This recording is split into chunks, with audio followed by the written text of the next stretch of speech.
वो है कि हम बहुत संख्यक लोगों को इन्होंने जातियों में बांटा।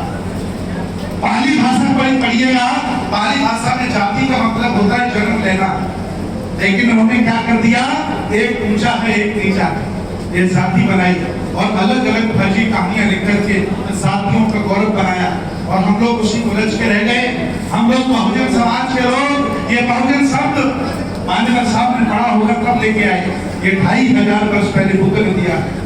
बहुजन हिताय, बहुजन सुखाय, लोकानुकंपाय, ये 2500 वर्ष पुराना शब्द है। याद रखना बहुजन समाज के लोगों, ये तुम्हारा अपराध है, ये तुम्हारी गलती है, उस गलती का खामियाजा तुम्हारी आने वाली पीढ़ी उठाने वाली है। अगर ऐसे ही तुम जातियों में बटे रहे तो राजनीतिक गुलाम तुम हो गए हो, अब सामाजिक गुलाम होने वाले हो, धार्मिक गुलाम हो गए हो, अब आर्थिक गुलाम होने वाले हो। सरकारी सेवाओं से आपको निकाला जा रहा है, आप बचोगे नहीं और एक एक करके सबको कूटा जाएगा, पीटा जाएगा और साथ खड़े आप इसलिए नहीं होगे क्योंकि आप जातिवादी हो।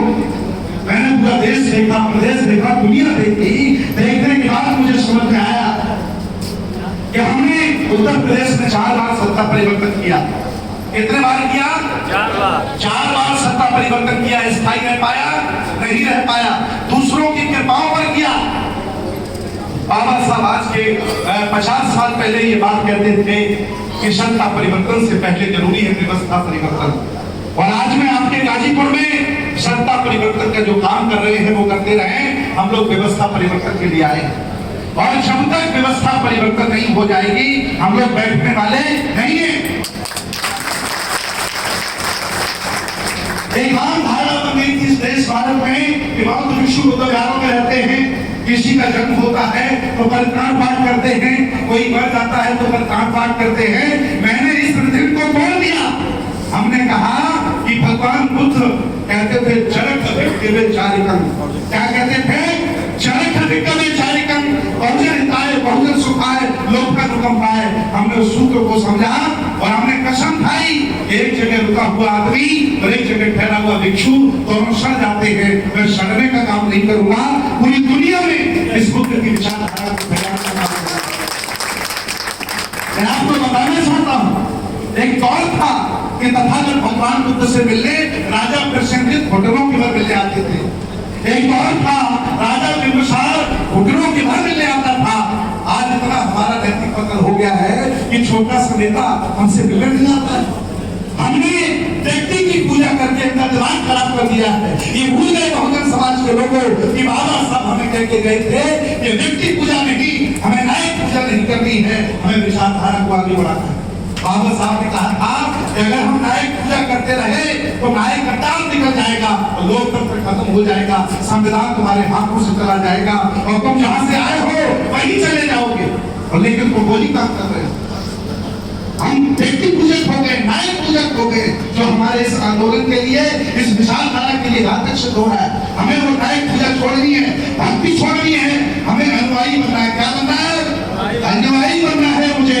अगर हम अनुयायी नहीं बन सकते हैं तो किसी का भक्त भक्ति इस विचारधारा को नहीं पढ़ा सकते। गाजीपुर के लोगों वो दौर चला गया। मैं आज आपसे कहने आया हूँ, यहाँ के एलआईओ वाले एडीएम ने मुझे बहुत कहा कि आप कार्यक्रम नहीं कर पाओगे, अनुमति लेनी पड़ेगी। हमने एडीएम साहब से कहा कि अगर तुम्हारे पास हमें जेल में डालने की जगह हो तो जेल तैयार कर लो, मैं कार्यक्रम करने आ रहा हूँ, रोक नहीं पाओगे आप मुझे।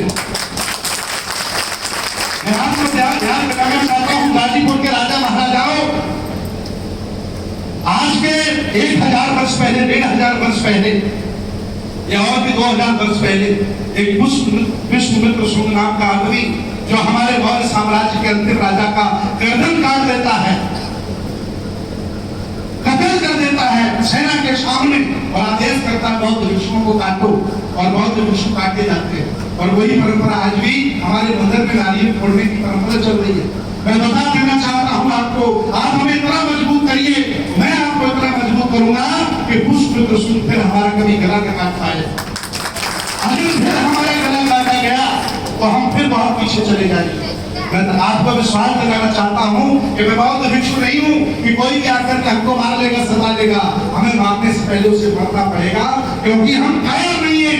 भगवान बुद्ध ने हमें कायर नहीं बनाया है, हमें हिंसावादी बनने के लिए मना किया है। कहा के इंसाफ करिए, लेकिन मैं कायर नहीं हूँ। इसलिए मैं आपसे भी कहता हूँ, हक अधिकारों के लिए, मान सम्मान के लिए अगर आप पे आग नहीं लगती है तो आप जिंदा मरे हुए